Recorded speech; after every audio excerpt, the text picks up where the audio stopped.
8-ാം സങ്കീർത്തനം സംഗീത പ്രമാണിക്ക് ഗദ്യരാഗത്തിൽ ദാവീദിൻ്റെ ഒരു സങ്കീർത്തനമാണെന്നാണ് ഹെഡ്ലൈൻ വിളിച്ചു പറയുന്നത്. മനോഹരമായ സങ്കീർത്തനം, ദാവീദിൻ്റെ സങ്കീർത്തനം. ദാവീദ് വിവിധ സ്ഥലങ്ങളിൽ കൂടെ കടന്നു വന്ന ആളാണ്. ചെറുപ്രായം തൊട്ടേ കഷ്ടതയിലൂടെ കടന്നു വന്നു. അതിനുശേഷം ദൈവം അദ്ദേഹത്തെ ഉയർത്തി. കൊട്ടാരത്തിലും അതിനുശേഷം വിവിധ നിലകളിൽ ഉന്നതമായ ഏറ്റവും അനുഭവത്തിൽ രാജകീയ പദവിയിൽ വരെ കൊണ്ടുവന്ന് ദൈവം അദ്ദേഹത്തെ മാനിച്ചു വഴി നടത്തി. എന്നാൽ ജീവിതത്തിൻ്റെ കഷ്ടത എന്ന് പറയുന്നത് കൊട്ടാരത്തിൻ്റെ അകത്തിൽ നിന്നായിരുന്നെങ്കിലും ഇടയ്ക്കിടയ്ക്ക് അദ്ദേഹം മലകളിലും ഗഹൂരങ്ങളിലും പാറയിലും മരുഭൂമികളിലും ഒക്കെ പോയി പാർത്ത സന്ദർഭങ്ങൾ ശമൂവേലിൻ്റെ പുസ്തകങ്ങൾക്കകത്ത് നമുക്ക് കാണാൻ പറ്റും. എന്നാൽ ഈ സങ്കീർത്തനം രചിച്ചത് തുറന്ന കിടക്കുന്ന മരുഭൂമിയിലാണ്. ഉയരത്തിലേക്ക് രാത്രിയിൽ എന്ന് പറഞ്ഞാൽ കൊട്ടാരത്തിൻ്റെ അകത്തിരിക്കുമ്പോഴല്ല, വെളിയിൽ ഒരു മരുഭൂമിയിൽ അദ്ദേഹം കിടന്നുറങ്ങുമ്പോൾ സ്വർഗത്തിലേക്ക് നോക്കി, അല്ലെങ്കിൽ ഉയരത്തിലേക്ക് നോക്കി, അവിടെ ദൈവത്തിൻ്റെ മഹത്വം അദ്ദേഹം കണ്ടു. മഹത്വം കണ്ടെന്ന് മാത്രമല്ല, പകല് സൂര്യനെ ദർശിച്ചു, രാത്രി ചന്ദ്രനെ ദർശിച്ചു, ദൈവത്തിൻ്റെ കൈപ്പണിയായ എല്ലാത്തിനെയും ദർശിച്ചു. എല്ലാം ദർശിച്ചു കഴിഞ്ഞപ്പോൾ അദ്ദേഹത്തിൻ്റെ മനസ്സിൽ അങ്കുരിച്ച ഒരു മനോഹരമായ പാട്ടാണ് 8-ാം സങ്കീർത്തനം. അതിൻ്റെ 1-ാം വാക്യവും 9-ാം വാക്യവും ഒറ്റ വാക്യമാണ് ശരിക്കും പറഞ്ഞാൽ. അതിൻ്റെ 9-ാം വാക്യം, ഞങ്ങളുടെ കർത്താവായ യഹോവേ, നിൻ്റെ നാമം ഭൂമിയിലൊക്കെയും എത്ര ശ്രേഷ്ഠമായിരിക്കുന്നു. ഇപ്പം ദൈവനാമത്തെ വർണ്ണിക്കുന്ന, ദൈവത്തിൻ്റെ സൃഷ്ടിപ്പിനെ വർണ്ണിക്കുന്ന മനോഹരമായൊരു സങ്കീർത്തനം. ഞാനതിനെ 2-3 ഭാഗമായിട്ടാണ് തിരിക്കുന്നത്. ഒന്ന്, സകലത്തിൻ്റെ സൃഷ്ടിതാവായ ദൈവം. 2, ദൈവത്തിൻ്റെ സൃഷ്ടിയുടെ മഹത്വം. ദൈവത്തിൻ്റെ സൃഷ്ടി ഏതാണെന്ന് വെച്ചാൽ, ഒന്ന് ദൂതന്മാർ, ദൈവത്തിൻ്റെ സൃഷ്ടിയാണ്, ആ ദൂതന്മാരുടെ മഹത്വം. 3, മനുഷ്യൻ്റെ മഹത്വം. ദൈവത്തിൻ്റെ കൈവിരലുകളുടെ പണിയാണ് മനുഷ്യനും, അപ്പോൾ ആ മനുഷ്യൻ്റെ മഹത്വം. 4, സർവചരാചരങ്ങൾ, ആകാശത്തിലും ഭൂമിയിലും സമുദ്രത്തിലുമുള്ള ദൈവം സൃഷ്ടിച്ച ചരാചരങ്ങൾ, അതിനെക്കുറിച്ചുള്ള മഹത്വം. ഇതുമെല്ലാം ഈ സങ്കീർത്തനത്തിൻ്റെ അകത്തുണ്ട്. 1, സൃഷ്ടിതാവിൻ്റെ മഹത്വം. 2, സൃഷ്ടികളുടെ മഹത്വം. ഇങ്ങനെ വേണേൽ ഈ സങ്കീർത്തനത്തെ തിരിച്ചു പഠിക്കാം. സ്തോത്രം. ഇപ്പോൾ നമ്മൾ എൻ്റെ തുടക്കം തൊട്ടൊന്ന് വേഗത്തിൽ ഒന്ന് ചിന്തിച്ച് പോവുകയാണ്. അവിടെ ഒന്നാമത് പറയുന്നത്, ഞങ്ങളുടെ കർത്താവായ യഹോവേ, നിൻ്റെ നാമം ഭൂമിയിലൊക്കെ എത്ര ശ്രേഷ്ഠമാണ്. ഇപ്പോൾ സങ്കീർത്തനക്കാരനായ ദാവീദ് പറയാം, ദൈവനാമത്തിൻ്റെ ശ്രേഷ്ഠത വിവരിക്കാൻ നിൻ്റെ നാമം എത്ര ശ്രേഷ്ഠം. യേശുവിൻ്റെ നാമത്തിൻ്റെ ശ്രേഷ്ഠത വർണ്ണിക്കാൻ പറ്റത്തില്ല, അത്ര വലുതാണ്. ഞാനൊരു 5 ചിന്ത നിങ്ങളുടെ മനസ്സിൽ കോറിയിടാൻ വേണ്ടി പറയാം. 1, നമുക്കെല്ലാവർക്കും അറിയാവുന്നതാണ് ദൈവനാമത്തിൻ്റെ ശ്രേഷ്ഠതയുടെ 1-ാമത്തെ ഭാഗം. ഫിലിപ്പിയ ലേഖനം 2-ാം അധ്യായം നമ്മൾ പഠിക്കുമ്പോൾ 2-ന്റെ 6-ാം വാക്യം തൊട്ട് താഴോട്ട് വായിക്കുമ്പോൾ, പിതാവിനോട് തുല്യത്വം നിന്ന സകല നാമത്തിന് മേലായ നാമം നൽകിയപ്പെട്ട യേശുവിൻ്റെ നാമത്തെ അവിടെ വർണ്ണിക്കുന്നുണ്ട്. അവൻ ദൈവത്തോടിരിക്കെ ദൈവത്തോടുള്ള സമത്വം മുറുകെ പിടിച്ചു കൊള്ളണമെന്ന് വിചാരിക്കാതെ താണഭൂമിയിലേക്ക് വന്നു, മനുഷ്യ സാദൃശ്യത്തിലായി തന്നെത്താൻ താഴ്ത്തി. പക്ഷേ അതിൻ്റെ താഴത്തെ വാക്യം എഴുതി വെച്ചേക്കുക, അതുകൊണ്ട് ദൈവം അവനെ ഉയർത്തി, അവൻ്റെ നാമത്തിങ്കൽ ഈ ലോകരുടെയും ഭൂലോകരുടെയും സർവ്വലോകരുടെയും മുഴങ്കാൽ ഒക്കെയും മടങ്ങും. ദൈവനാമത്തിൻ്റെ 1-ാമത്തെ ശ്രേഷ്ഠത, സകല മുഴങ്കാലും മടങ്ങുന്നതാണ് യേശുവിൻ്റെ നാമം. സകല നാമത്തിനും മേലായ നാമം. നമ്മൾ പാട്ട് പാടിപ്പം പറഞ്ഞത് ശ്രീയേശു നാമം അതിശയ നാമം, ആ പാട്ടിനെ കുറിച്ച് അല്ലേ. അപ്പോൾ ഈ നാമം നമ്മൾ വായിലെടുത്ത് ഉച്ചരിക്കുമ്പോൾ മുഴങ്കാൽ മടങ്ങുന്നത് പോലെ സകല അന്ധകാര ശക്തികളും സകല വെല്ലുവിളികളും ഈ നാമത്തിന് മുമ്പിൽ മടങ്ങും. അതുകൊണ്ടാണ് അപ്പസ്തോല പ്രവൃത്തി 3-ാം അധ്യായം നമ്മൾ പഠിക്കുമ്പോൾ അവിടെ സുന്ദരം എന്ന ഗൗരവാദിക്കുന്ന ഒരു വ്യക്തി ഇരിക്കുക. അവൻ്റെ പ്രത്യേകത പറയുന്നത്, അമ്മയുടെ ഉദരം മുതൽ അവൻ മുടന്തനായിരുന്നെന്നാണ്. അവൻ്റെ ജോലി എന്താണെന്ന് ചോദിച്ചാൽ, മുടന്തുള്ളത് കൊണ്ട് മറ്റ് ജോലികൾക്കൊന്നും ഇന്നത്തെ പോലെ IT മേഖലയോ മറ്റ് കാര്യങ്ങളോ ഒന്നുമില്ല. അന്ന് നന്നായിട്ട് പണിയെടുത്ത് ജീവിക്കണം. അപ്പോൾ ഇവന് ആകെ അറിയാവുന്ന പണി എന്ന് വെച്ചാൽ ഭിക്ഷാടനമാണ്. ആലയത്തിൻ്റെ മുമ്പിൽ വന്ന് ഭിക്ഷ യാചിക്കുക. പ്രാർത്ഥനയ്ക്ക് വരുന്നവരോട് എന്ത് ചെയ്യണം? യാചിക്കുക. സ്തോത്രം. ഭിക്ഷാടനമാണ്.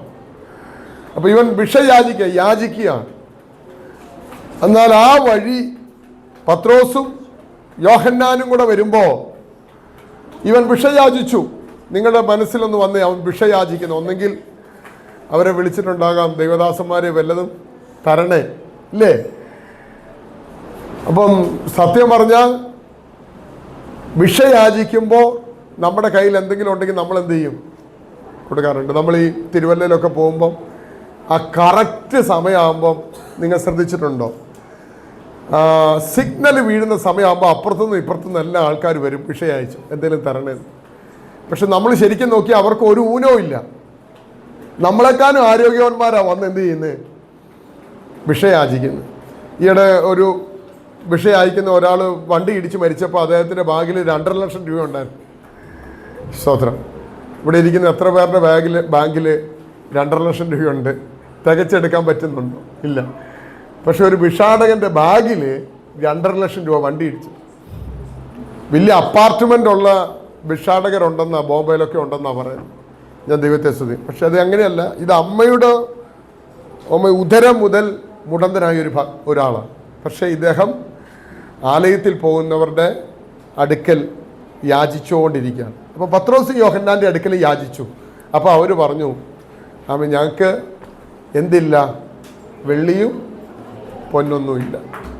അപ്പോൾ ഞാൻ ചിന്തിക്കുക, ഇവനോട് അങ്ങനെ പറയണമെങ്കിൽ ഇവൻ ചിലപ്പോൾ യാചിച്ചത് വെള്ളിയും പൊന്നൊക്കെ ആയിരിക്കാം. ചിലപ്പോൾ യാചിച്ചത് വെള്ളിയും പൊന്നും ഒന്നും ഞങ്ങൾക്കില്ല. അല്ലെങ്കിൽ പറയണ്ടേ, ശേക്കൽ ഞങ്ങളുടെ കയ്യിൽ ഇല്ലെന്ന് പറഞ്ഞാൽ പോരെ. എന്ന് വെച്ചാൽ അന്നത്തെ നാണയം ഏതാ? ശേക്കൽ ഞങ്ങളുടെ കയ്യിൽ ഇല്ലെന്ന് പറഞ്ഞാൽ പോരെ. പക്ഷെ ദൈവദാസന്മാർ പറയാം, വെള്ളിയും ഇല്ല, പൊന്നുമില്ല, സ്വർണമില്ല, ഞങ്ങളുടെ കയ്യിൽ അതില്ല. പക്ഷെ ഞങ്ങൾക്കൊന്നുണ്ട്. നസറേനായ യേശുവിൻ്റെ നാമത്തിൽ എഴുന്നേറ്റ് നീ നടക്കുക. പക്ഷെ ഞങ്ങൾക്കൊന്നുണ്ട്. എന്തുണ്ട്? യേശുവിൻ്റെ നാമമുണ്ട്.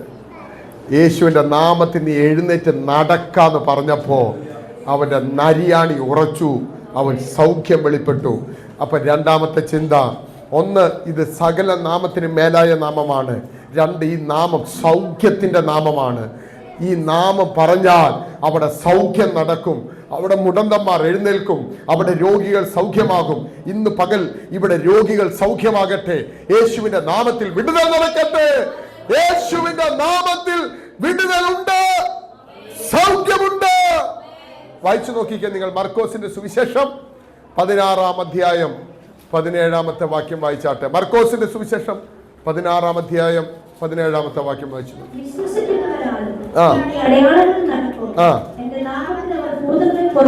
അത് ഉറച്ചു വായിക്കേ. എന്റെ നാമത്തിൽ അവർ ഭൂതങ്ങളെ പുറത്താക്കും, പുതുഭാഷകളിൽ സംസാരിക്കും, സർപ്പങ്ങളെ പിടിച്ചടക്കും. അപ്പൊ ഈ നാമത്തിന്റെ പ്രത്യേകത കണ്ടോ? എന്റെ നാമത്തിൽ അവർ ഭൂതങ്ങളെ പുറത്താക്കും,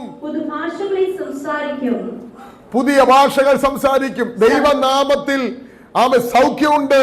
ദൈവനാമത്തിൽ ദുരാത്മാവിനെ പുറത്താക്കും. സകല നാമത്തിനും മേലായ യേശുവിന്റെ നാമം ഇവിടെ ഉപയോഗിക്കുമ്പോൾ, സകല നാമത്തിനും മേലായ യേശുവിന്റെ നാമത്തിന് ഇവിടെ മഹത്വം കൊടുക്കുമ്പോൾ ചില ദുരാത്മ ബന്ധനങ്ങൾ അഴിഞ്ഞു മാറും. ദേശത്തെ കെടുതിയ വെല്ലുവിളികൾ വഴിമാറട്ടെ. രോഗികൾ ഇവിടെ സൗഖ്യമാകട്ടെ. ദൈവ മഹത്വം ഇവിടെ വെളിപ്പെടട്ടെ. ദൈവമേ, നിന്റെ നാമം ഈ ഭൂമിയിലൊക്കെ എത്ര ശ്രേഷ്ഠമാണ്. ദൈവമക്കളെ, നിങ്ങൾ വിശ്വാസത്തോടെ ദൈവനാമത്തിൽ പ്രാർത്ഥിക്കണം. നമ്മളോട് ദൈവം പറഞ്ഞിട്ടുണ്ട്, ഈ നാമത്തിൻ്റെ 4-ാമത്തെ പ്രത്യേകത, പിതാവായ ദൈവത്തോട് യേശുവിൻ്റെ നാമത്തിൽ പ്രാർത്ഥിച്ചാൽ ദൈവം എന്ത് ചെയ്യും? പിതാവ് പുത്രനെ മഹത്വപ്പെടുത്തേണ്ടതിന് സകലതും ചെയ്തു തരും. ആ വാക്യം കൊണ്ടൊന്ന് ദയവായി വായിച്ചാട്ടെ. ആമേൻ. യോഹന്നാൻ്റെ സുവിശേഷം 14-ാം അധ്യായം 13-ാമത്തെ വാക്യം വായിച്ചാട്ടെ. യോഹന്നാൻ്റെ സുവിശേഷം 14-ന്റെ 13-ാം വാക്യം. നിങ്ങൾ എന്റെ നാമത്തിൽ അപേക്ഷിക്കുന്നതൊക്കെയും പിതാവും പുത്രനിൽ മഹത്വപ്പെടേണ്ടതിന് ഞാൻ ചെയ്തു തരും. കണ്ടോ? എന്റെ നാമത്തിൽ അപേക്ഷിക്കുമ്പോൾ പിതാവ് പുത്രനെ മഹത്വപ്പെടുത്തേണ്ടത് സകലതും ചെയ്തു തരും. അപ്പൊ 5-ാമത്തെ പ്രത്യേകത, ഈ നാമത്തിൽ പ്രാർത്ഥിച്ച വിടുതലാണ്. സ്തോത്രം. ഇനി കുറേ വാക്യങ്ങളുണ്ട് കേട്ടോ. അപ്പോസ്തലപ്രവൃത്തി 10:43 പറയുന്നത് ഈ നാമത്തിൽ പാപമോചനമുണ്ട്, ഈ നാമത്തിൽ വിടുതലുണ്ട്. ഈ യേശുവിൻ്റെ കാലഘട്ടത്തിൽ ഒന്ന് ശ്രദ്ധിച്ച്, ശിഷ്യന്മാര് ഈ നാമത്തിന് വേണ്ടി ഒത്തിരി അപമാനം സഹിച്ചു അല്ലേ?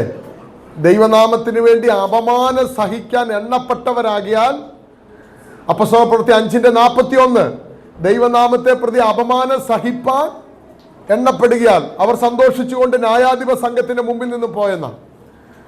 അപ്പൊ ഞാൻ നിങ്ങളോടൊരു മർമ്മം പറയാം. ഈ നാമം പറയാതിരിക്കാൻ വേണ്ടി ആവുന്ന പണി പരീശന്മാരും ശാസ്ത്രിമാരും അന്നത്തെ മഹാപുരോഹിതൻ തൊട്ട് സകലരും വിലക്കിയെന്നാണ്. ഇനി അശേഷം ഈ നാമത്തിൽ സംസാരിക്കരുതെന്ന് പറഞ്ഞ് അവരെ വിലക്കി വിട്ടു. മനസ്സിലാവുന്നുണ്ടോ? നമ്മൾ കൃപയാൽ ഇപ്പൊ ദൈവനാമം പറയുന്നില്ലെന്നുള്ളതാണ് നമ്മുടെ പ്രശ്നം. പക്ഷെ അന്ന് അങ്ങനെയല്ല. ശിഷ്യന്മാരെന്ത് ചെയ്യും? ഈ നാമത്തിൽ പ്രസംഗിച്ചു, ഈ നാമത്തിൽ രോഗികളെ സൗഖ്യമാക്കി, ഈ നാമത്തിൽ അത്ഭുതങ്ങൾ ചെയ്തു, ഈ നാമത്തിൽ ഭൂതങ്ങളെ പുറത്താക്കി, ഈ നാമത്തിൽ പാപമോചനം, വിടുതൽ, ദൈവപ്രവൃത്തി എല്ലാം യേശുവിന്റെ നാമത്തിലാണ്. ഇത് പറയാതിരിക്കാനാണ് പരീശന്മാരും മഹാപുരോഹിതന്മാരും ശാസ്ത്രിമാരും വിലക്കിയത്. പക്ഷെ അവരെ എത്ര വിലക്കിയോ അതിന് 100 ഇരട്ടിയായിട്ട് അവർ ശക്തിയോടെ യേശുവിന്റെ നാമം ഉയർത്തി. അതുകൊണ്ട് ദാവീദ് പാടിയപ്പോൾ ഇങ്ങനെ പറഞ്ഞു, ദൈവമേ നിന്റെ നാമം ഭൂമിയിലൊക്കെ എത്ര ശ്രേഷ്ഠമാണ്. ദൈവനാമം ഉയർത്തണം കേട്ടോ. അപ്പോസ്തലപ്രവൃത്തി 4:12 നിങ്ങൾക്ക് ബൈഹാർട്ട് അല്ലേ? കാണാതെ ഒന്ന് പറയാവോ? അപ്പോസ്തലപ്രവൃത്തി 4:12 മറ്റേ ഒരുത്തനിലും രക്ഷയില്ല, നാം രക്ഷിക്കപ്പെടുവാൻ ആകാശത്തിന്റെ കീഴിൽ മനുഷ്യരുടെ ഇടയിൽ നൽകപ്പെട്ട വേറെ ഒരു നാമവും ഇല്ല. നിങ്ങൾ ഇവിടെ ഏത് നാമം കൊണ്ടുവന്നാലും ഒരു രക്ഷ കിട്ടത്തില്ല കേട്ടോ. നിങ്ങൾക്ക് രക്ഷ കിട്ടണോ, നിങ്ങൾക്ക് വിടുതൽ കിട്ടണോ, ആമീൻ, ആകാശത്തിന്റെ കീഴിൽ മനുഷ്യരുടെ ഇടയിൽ നൽകപ്പെട്ട ഒറ്റ നാമം യേശു എന്ന നാമം.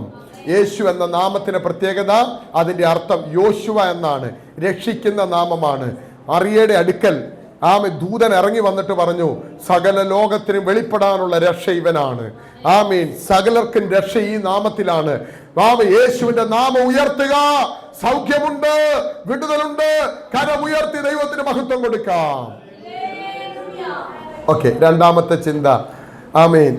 ദാവീദ് പറഞ്ഞ ആ സങ്കീർത്തനത്തിനകത്ത് പറയാണ്, 2-ാം വാക്യം വായിച്ചാട്ടെ. നിന്റെ വൈരികൾ നിമിത്തം ശത്രുവിനെയും പകയനെയും മിണ്ടാതാക്കുവാൻ തന്നെ നീ ശിശുക്കളുടെയും മുലകുടിക്കുന്നവരുടെയും വായിൽ നിന്ന് ബലം നിയമിച്ചിരിക്കുന്നു.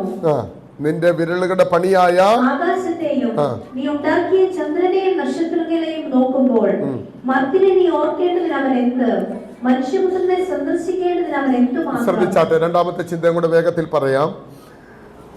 ഞങ്ങളുടെ കർത്താവായ യഹോവേ, നിന്റെ നാമം ഭൂമിയിലൊക്കെ ശ്രേഷ്ഠമായിരിക്കും. നീ ആകാശത്ത് നിന്റെ തേജസ് വച്ചിരിക്കുന്നു.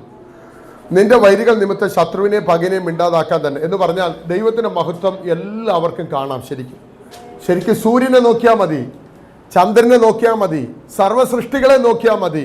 അതിന്റെ പിന്നിലെ കാരണം ഇവിടെയെല്ലാം ദൈവത്തിന്റെ കരമുണ്ട്. ഇതിന്റെ പിന്നിലെല്ലാം ദൈവത്തിന്റെ കരമുണ്ട്.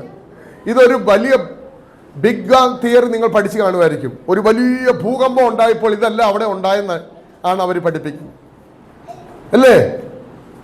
ഒരു വലിയ ഭൂകമ്പം ഉണ്ടായപ്പോൾ, പൊട്ടിത്തെറി ഉണ്ടായപ്പോൾ, സൂര്യനുണ്ടായി, ചന്ദ്രനുണ്ടായി, പിന്നെ മനുഷ്യനുണ്ടായി. അങ്ങനെയാണ് ലോകം പഠിപ്പിക്കുന്നത്.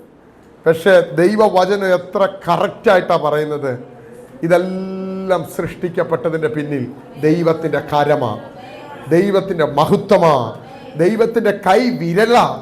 ഞാൻ പറഞ്ഞതിൻ്റെ പൊരുൾ മനസ്സിലാക്കുന്നുണ്ടോ? സൂര്യൻ ഉണ്ടായിട്ടുണ്ടെങ്കിൽ അതിൻ്റെ പിന്നിൽ ആരുടെ കരമുണ്ട്? ഇന്ന് നമ്മൾ ചൂട് അനുഭവിക്കുന്നുണ്ടെങ്കിൽ ആ സൂര്യനെ ദൈവം നമുക്ക് തന്നിട്ടുണ്ടെങ്കിൽ ആ സൂര്യനെ ഉണ്ടാക്കിയത് ദൈവത്തിൻ്റെ കരമാണ്. ആമീൻ. ചന്ദ്രനെ ഉണ്ടാക്കിയത്, രാത്രിയിൽ വാഴാൻ ചന്ദ്രനെ ദൈവം ഉണ്ടാക്കിയത് ഉൽപ്പത്തി പുസ്തകത്തിൽ പറയാ. അതിൻ്റെ പിന്നിലെ കരം ദൈവത്തിൻ്റെ കരമാണ്. സ്തോത്രം.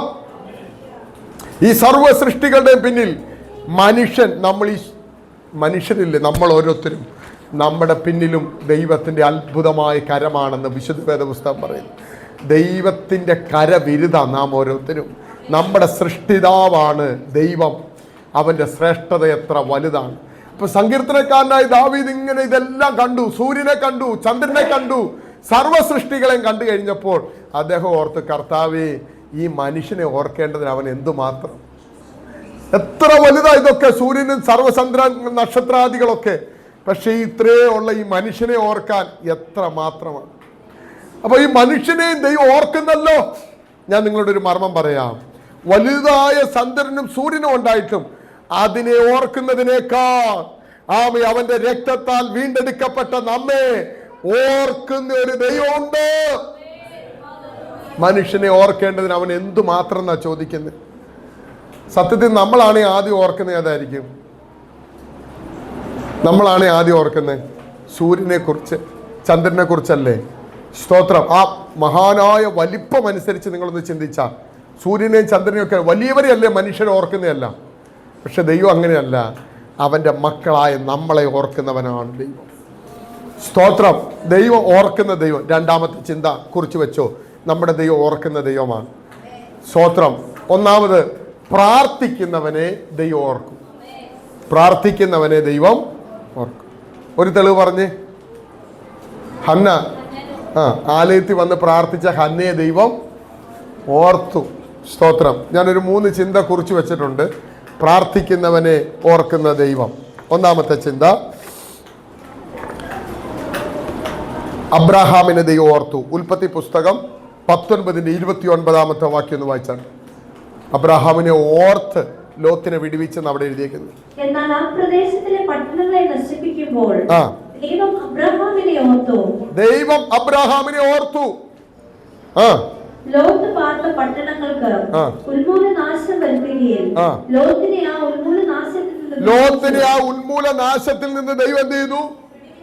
ഈ അബ്രഹാമിനെ ഓർത്തു എന്ന് പറഞ്ഞ അതിന്റെ അർത്ഥം എന്താ? അബ്രഹാം ഇതിനു മുമ്പിൽ ഇടിവിൽ നിന്ന് കരഞ്ഞിട്ടുണ്ട്, എന്റെ കർത്താവേ, 50 നീതിമാന്മാരുണ്ടെങ്കിൽ നീ നശിപ്പിക്കുവോ? 45 നീതിമാന്മാരുണ്ടെങ്കിൽ 40, ഈ 35, 30 ഇങ്ങനെ ദൈവസന്നിധിയിൽ ഇടിവിൽ നിന്ന് കരയുന്ന ഒരു അബ്രഹാം. അപ്പം ദൈവത്തെ പ്രാർത്ഥിച്ചു. അപ്പം ദൈവം പറഞ്ഞു, ഇല്ല, നശിപ്പിക്കത്തില്ല എന്ന് പറഞ്ഞു. പക്ഷേ തിരുവചനം നമ്മളെ പഠിപ്പിക്കുന്നു, സോദോം ഗോമോറയെ ദൈവം നശിപ്പിച്ചു. കാരണം അവിടെ നീതിമാന്മാരില്ല. ഒറ്റ നീതിമാനേ ഉള്ളൂ. വലഞ്ഞു പോയാൽ ലോത്ത് വലഞ്ഞു പോകാൻ കാരണം നാൾത്തോറും അധർമ്മ പ്രവൃത്തിയും അതിക്രമവും കണ്ട് പട്ടണവാദിക്കാൻ നിൽക്കുന്ന ലോത്ത് വലഞ്ഞുപോയി. ലോത്ത് നീതിമാനാ, പക്ഷേ ഇതെല്ലാം കണ്ട് ലോത്ത് വലഞ്ഞുപോയി. പക്ഷെ തിരുവചനം പറയുക, ഇതെല്ലാം കണ്ട് ലോത്ത് വലഞ്ഞുപോയി. നീതിമാനാണെങ്കിലും അവൻ ആകെ പെട്ടു വലഞ്ഞിരിക്കുക. പക്ഷെ ദൈവം അബ്രഹാമിനോട് ഒരു പ്രോമിസ് ചെയ്തിട്ടുണ്ട്, നീതിമാന്മാരുണ്ടെങ്കിൽ നശിപ്പിക്കത്തില്ല. പക്ഷെ അവിടെ എന്തില്ല? നീതിമാനില്ല, ഒരാള് മാത്രമേ ഉള്ളൂ. അപ്പൊ ഇവിടെ എഴുതിയേക്കോ, അബ്രഹാമിനെ ഓർത്തെന്നാ, ലോത്തിനെ ഓർത്തിട്ടല്ല. പ്രാർത്ഥിച്ച അബ്രഹാമിനെ ഓർത്ത് ദൈവം ലോത്തിനെ വിടുവിച്ചു. അപ്പൊ ദൈവം ആരെ ഓർക്കും? പ്രാർത്ഥിക്കുന്നവനെ ഓർത്ത് ചിലരെ വിടുവിക്കും. നീ പ്രാർത്ഥിക്കും, നിന്റെ കുടുംബത്തിൽ ചിലർക്ക് വേണ്ടി പ്രാർത്ഥിക്കുന്നുണ്ടെങ്കിൽ, അവരുടെ വിടുതലിന് വേണ്ടി നീ പ്രാർത്ഥിക്കുന്നുണ്ടെങ്കിൽ, നിന്നെ ഓർത്ത് ചില വിടുതലുകൾ പകരുന്ന ദിനമാണെന്ന് പരിശുദ്ധാത്മാവ് ആലോചന പറയുന്നു. 2026 2-ാം മാസം ഈ ദൂത് നീ കുറിച്ചു വെച്ചോ. ദൈവം നിന്റെ പ്രാർത്ഥനയെ ഓർത്ത് ദൈവം ചിലരെ വിടുവിക്കും. ലോത്ത് വിടുവിക്കപ്പെട്ടതുപോലെ ചില ന്യായ വിധിക്കകത്ത് നിന്ന് ദൈവം ചിലരെ വിടുവിക്കും. എനിക്കറിയാവുന്ന ഒരു സ്നേഹിതനുണ്ട്, ജോമോൻ എന്ന പേര്, മുണ്ടക്കയം. അദ്ദേഹം ഒരു സ്കൂളിലെ അധ്യാപകൻ മാത്രമല്ല, പ്രിൻസിപ്പാളും കൂടെയാണ്. ഉന്നത പൊസിഷൻ ഉള്ളയാളാണ്, നല്ല എഡ്യൂക്കേറ്റഡ് ആണ്. ഞാൻ അദ്ദേഹത്തിൻ്റെ വീട്ടിൽ ശുശ്രൂഷിപ്പാൻ ദൈവം എനിക്ക് അവസരം തന്നിട്ടുണ്ട്. എൻ്റെ ആത്മാർത്ഥ സ്നേഹിതനാണ്. സ്തോത്രം. അദ്ദേഹത്തെ ഞാൻ പല സ്ഥലത്തും പ്രസംഗിക്കാറുണ്ട്. എന്താ കാരണം എന്നറിയാമോ? വലിയ ഉരുൾപൊട്ടലുണ്ടായ സമയത്ത് അദ്ദേഹം ഇരുന്ന വീട് എല്ലാം കംപ്ലീറ്റ്, ആ ചുറ്റുവട്ടത്തുള്ള എല്ലാ പ്രദേശം മുഴുവൻ ഒലിച്ചുപോയി. അപ്പോൾ അന്ന് രാത്രി, ഈ ഉരുൾപൊട്ടലുണ്ടാകുന്ന അന്ന് രാത്രി അദ്ദേഹത്തിൻ്റെ സ്നേഹിതൻ വിളിച്ചിട്ട് പറഞ്ഞു, എറണാകുളത്തേക്ക് വാ, നമുക്ക് ടൂറിന് പോകണം, ലക്ഷദ്വീപ് ടൂറിന് പോകണം. വിളിയോട് വിളിയാണ്. അപ്പോൾ ഈ മഴ കാരണം ഇദ്ദേഹം പോകാതിരിക്കുക. പക്ഷേ ഈ കൂട്ടുകാരൻ നിരന്തരം വിളിക്കുക, എടാ വാ നമുക്ക് പോകാം. അപ്പം ഈ കൂട്ടുകാരൻ്റെ നിർബന്ധം സഹിക്കാൻ പറ്റാതെ അന്ന് രാത്രി ഇവർ കുടുംബമായിട്ട് വണ്ടിയെ കയറി ഇറങ്ങി എറണാകുളം എത്തുന്നതിൻ്റെ പകുതി ആയതുള്ളൂ, വഴി പകുതി ആയതുള്ളൂ. അപ്പം കേട്ടു ചുറ്റുവട്ടത്തുള്ള വീടുകൾ, ഇദ്ദേഹത്തിൻ്റെ വീടുകളെല്ലാം ഉരുൾപൊട്ടലിൽ ഒലിച്ചുപോയി. തൊട്ട് ചേർന്ന് നിൽക്കുന്ന വീട്, അവിടെ 7 പേര് മരിച്ചു. ഇദ്ദേഹത്തിൻ്റെ വീട് കംപ്ലീറ്റ് പോയി. ഇപ്പം ആ വിളിച്ചിറക്കിയത് ആരാ? പറ, ദൈവം അല്ലേ? വിളിച്ചിറക്കി ദൈവം അദ്ദേഹത്തെ ഓർത്തു, വിടുവിച്ചു. ആ വീട് കംപ്ലീറ്റ് പോയെങ്കിലും ഇപ്പം അദ്ദേഹത്തിൻ്റെ വീട് പോയി കാണണം. ദൈവം അദ്ദേഹത്തിന് കൊടുത്ത വീട് എത്ര മനോഹരമായ വീടാണ്, ശ്രേഷ്ഠം. അവിടെയൊക്കെ പോയി കാണണം. ആ വീടിൻ്റെ ഉള്ളിൽ അവർ ക്രമീകരിച്ചിരിക്കുന്ന നാച്ചുറൽ രീതിയിൽ കുറേ കാര്യങ്ങൾ, അതിന് ചെറിയ മരങ്ങൾ വെച്ച് പിടിപ്പിക്കും. വീടിൻ്റെ ഉള്ളിൽ പനയുണ്ട്, എല്ലാ സൗകര്യങ്ങളും ഉണ്ട്, നാച്ചുറൽ വെള്ളമുണ്ട് വീടിൻ്റെ അകത്ത്. സ്തോത്രം. കൃത്രിമമായി ഉണ്ടാക്കിയതല്ല, ഇതിൽ കാണണം, ഭയങ്കര ഭംഗിയാണ്. അപ്പം ഞാൻ പറഞ്ഞു വന്നത്, ദൈവമക്കളെ, ആമേൻ, ദൈവത്തിൻ്റെ വിശ്വസ്തത വലുതാ, നമുക്ക് വർണ്ണിക്കാൻ പറ്റത്തില്ല, അത്ര മനോഹരമാണ്. അപ്പം ദൈവം ഓർക്കുന്ന ദൈവമാണ്. ആരെ ഓർത്തു? അബ്രാഹാമിനെ. പ്രാർത്ഥിക്കുന്നവനെ ഓർത്തു വിടുവിക്കുന്ന ദൈവം. ഹന്ന പ്രാർത്ഥിച്ചതുകൊണ്ട് ഹന്നയെ ഓർത്തു. അബ്രാഹാം പ്രാർത്ഥിച്ചതുകൊണ്ട് അബ്രാഹാമിനെ ഓർത്ത് ദൈവം വിടുവിച്ചു. നോഹ പ്രാർത്ഥിക്കുന്നവനായതുകൊണ്ട് നോഹയെ ദൈവം ഓർത്തുന്ന ഉൽപ്പത്തി 8:1 പറയും, നോഹയെ ദൈവം ഓർത്തു. ഇനി അടുത്തത്, ആമേൻ, പുറപ്പാട് പുസ്തകം 2:24 വായിച്ചു നോക്കിക്കേ, ദൈവത്തിൻ്റെ ദൈവം ഇടപെടുന്നത്. ദൈവം അവരുടെ നിലവിളി കേട്ടോ. ദൈവം അബ്രഹാമിനോടും ഇസ്ഹാക്കിനോടും യാക്കോബിനോടും തനിക്കുള്ള നിയമവും ഓർത്തു. തനിക്കുള്ള നിയമത്തെ ഓർത്തു. കണ്ടോ, അവരുടെ നിലവിളി കേട്ടു. ശരിക്കും അവരുടെ പ്രാർത്ഥന കേട്ട് ദൈവം ഓർത്തു, നിയമത്തെ ഓർത്തു. അവിടെ ഇറങ്ങി വന്ന് ദൈവം മിസ്രൈമിൽ നിന്ന് തന്റെ ജനത്തെ വിടുവിച്ചു. കാരണം അബ്രഹാമിനോടുള്ള നിയമത്തെ ദൈവം ഓർത്തു. സ്വത്രം. പ്രാർത്ഥിക്കുന്നവനെ ഓർക്കുന്ന ഒരു ദൈവമുണ്ട്. തീർന്നില്ല. ആമേൻ.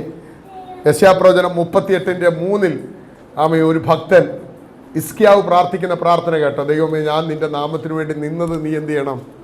ഓർക്കണം. ഒന്ന് വായിച്ചാട്ടെ. ഹിസ്കിയാപ്രവചന പുസ്തകം, അല്ല, യെശയ്യാപ്രവചന പുസ്തകം 38:3 വാക്യം. അയ്യോ യഹോവേ, വിശ്വസ്തയോടും ഏകാഗ്രത ഹൃദയത്തോടും കൂടെ തിരുമുമ്പിൽ നടന്ന് നിനക്ക് പ്രസാദമായത് ചെയ്ത് നീ ഓർക്കണമേ. ആ ഒറ്റ പ്രാർത്ഥന പ്രാർത്ഥിച്ചപ്പോ ദൈവം അവനെ ഓർത്ത് അവന്റെ ആയുസ് നീട്ടിക്കൊടുത്ത് ദൈവം അവന് വേണ്ടി യെശയ്യാവിനെ തന്നെ മടക്കി വരുത്തി അവന് സൗഖ്യം കൈമാറി, വിടുതൽ കൈമാറി. അവൻ്റെ പരുമേൽ അത്തിപ്പഴത്തിൻ്റെ പഴം കൊണ്ട് വെച്ച് സൗഖ്യമാക്കി, വിടുതൽ പകർന്നു. ഞാനിതെല്ലാം കൂടെ ചേർത്ത് നിങ്ങളോട് പറയാം. ഹിസ്കിയാവ് ഒറ്റ പ്രാർത്ഥനയല്ലേ പ്രാർത്ഥിച്ചുള്ളൂ? ചുമരിനോട് മുഖം ചേർത്ത് പിടിച്ച്, കർത്താവ് നീ എന്നെ ഒന്ന് ഓർക്കണം. ആ പ്രാർത്ഥിക്കുന്നവനെ ദൈവം എന്ത് ചെയ്യും? വാ തുറന്നു പറ, പ്രാർത്ഥിക്കുന്നവനെ ഓർക്കും. ചുമ്മാ കിടന്നുറങ്ങുന്നവനെ അല്ല, സമയം വേർതിരിച്ചിരുന്ന് പ്രാർത്ഥിക്കുന്നവനെ ദൈവം ഓർക്കും. ക്രൂശിലെ കള്ളൻ ഒറ്റ പ്രാർത്ഥന പ്രാർത്ഥിച്ചു, ദൈവമേ, നീ രാജ്യത്വം പ്രാപിച്ചു വരുമ്പോൾ എന്നെയും ഓർക്കണമേ. ഒറ്റ പ്രാർത്ഥന. ദൈവം ഓർത്തോ? ദൈവം അവനെ ഓർത്തു. ദൈവമക്കളെ, പ്രാർത്ഥിക്കുന്നവനെ ഓർക്കുന്ന ഒരു ദൈവം. സ്തോത്രം. ദാവീദ് ഇങ്ങനെ കിടന്നുറങ്ങിയപ്പോൾ ദൈവത്തിന്റെ സൃഷ്ടിയും സൃഷ്ടിയുടെ മഹത്വവും എല്ലാം കണ്ടിട്ട് അവൻ പറഞ്ഞു, കർത്താവ് ഈ മനുഷ്യപുത്രനെ ഓർക്കേണ്ടതിന് അവൻ എന്തുമാത്രമേ ഉള്ളൂ. ശരിക്കും അതിന് 2 വിധത്തിൽ ചിന്തിക്കാം. ദൈവമേ, എന്നെ ഓർക്കാൻ എന്തോ ഉള്ളു, ഈ അവസ്ഥയിൽ കിടക്കുന്ന എന്നെ ഓർക്കാൻ എന്തോ ഉള്ളു, അതിങ്ങനെ വേണേ ചിന്തിക്കാം. പക്ഷെ ദാവീദിനെ ദൈവം ഓർത്തോ? ദൈവം ഓർത്ത് മടക്കി വരുത്തി അവനെ രാജാവാക്കി. ദൈവം അവനെ വീണ്ടും ഉറപ്പിച്ചു. ആരോടൊക്കെയോ പരിശുദ്ധാത്മാവ് ഒരു ആലോചന പോലെ പറയുന്നു, പ്രാർത്ഥിക്കുന്ന നിന്നെ ഓർക്കാൻ പോകുകയാണ്. നിന്റെ വിഷയത്തിൽ ദൈവം പ്രവർത്തിക്കാൻ പോകുകയാണ്. നിന്റെ തലയെ ദൈവം ഉയർത്താൻ പോകുക. അല്പനിമിഷം ഒന്ന് ആത്മാവിൽ പ്രാർത്ഥിച്ച ദൈവമക്കൾ, ദൈവം നിന്റെ മുഖത്തെ ആദരിക്കട്ടെ. മനുഷ്യൻ നിന്നെ മറക്കും കേട്ടോ. ആമേൻ. നിന്റെ കൂടെ നിൽക്കുന്നവർ മറന്നു പോകും. പാനപാത്രവാഹകൻ നിന്നെ മറക്കും, നിന്റെ സ്നേഹിതൻ നിന്നെ മറക്കും. പക്ഷെ സർവശക്തൻ നിന്നെ മറക്കത്തില്ല. അവൻ നിന്നെ ഓർത്ത് നിന്റെ വിഷയത്തിൽ വിടുതൽ പകരാൻ ദൈവം എഴുന്നേൽക്കുന്ന ദിനമത്രയെന്ന് പരിശുദ്ധാത്മാവ് ആലോചന പറയുന്നു. കരം താട്ടി അല്പനിമിഷം സർവശക്തിന് മഹത്വം കൊടുക്കാം. ഹല്ലേലൂയ, ഹല്ലേലൂയ, ആമേൻ. ഇനി ഓർത്താൽ ഇവിടെ എഴുതി വെച്ചേക്കുന്നത് കണ്ടോ? ആമേൻ. ദൈവം ഓർത്താൽ, ഒന്ന് സന്ദർശിക്കുന്ന ദൈവം, മനുഷ്യപുത്രനെ സന്ദർശിക്കുന്ന ദൈവം. രണ്ട്, തേജസ് അണിയിച്ചു, ബഹുമാനം അണിയിച്ചു, അവനെ അധിപതിയാക്കി, സകലത്തെ അവന്റെ കാൽ കീഴിലാക്കി. സ്തോത്രം. ഒന്നാം ആദാം അവനോട് ബന്ധപ്പെട്ട് ചിന്തിച്ചാൽ, ഏദൻ തോട്ടത്തിൽ ഇതെല്ലാം നഷ്ടപ്പെട്ടു. ഒടുക്കത്തെ ആദാമായി യേശുവിൽ വന്നപ്പോൾ, എബ്രായ ലേഖനം 2:9 തൊട്ടുള്ള വാക്യം നിങ്ങൾക്ക് ഹോംവർക്കാണ്, നിങ്ങൾ വായിച്ചാൽ മതി. ആമേൻ. ഇതെല്ലാം യേശുവിൽ വെളിപ്പെട്ട് വന്നു.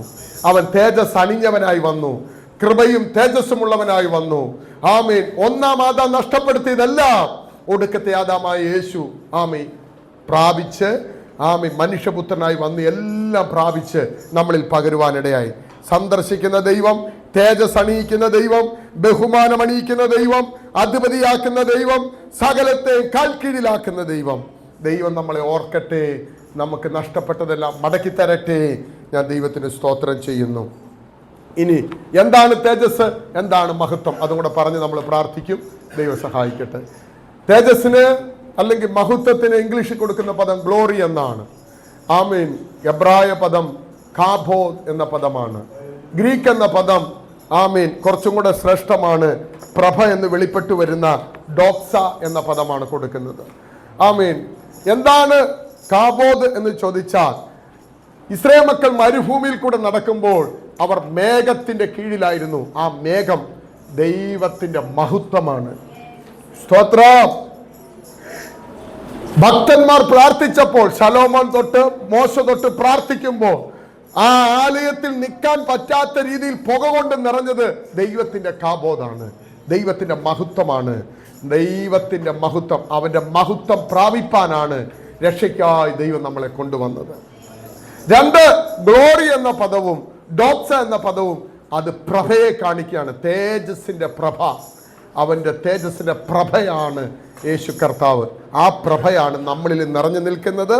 ദൈവം സഹായിക്കുമാറാകട്ടെ.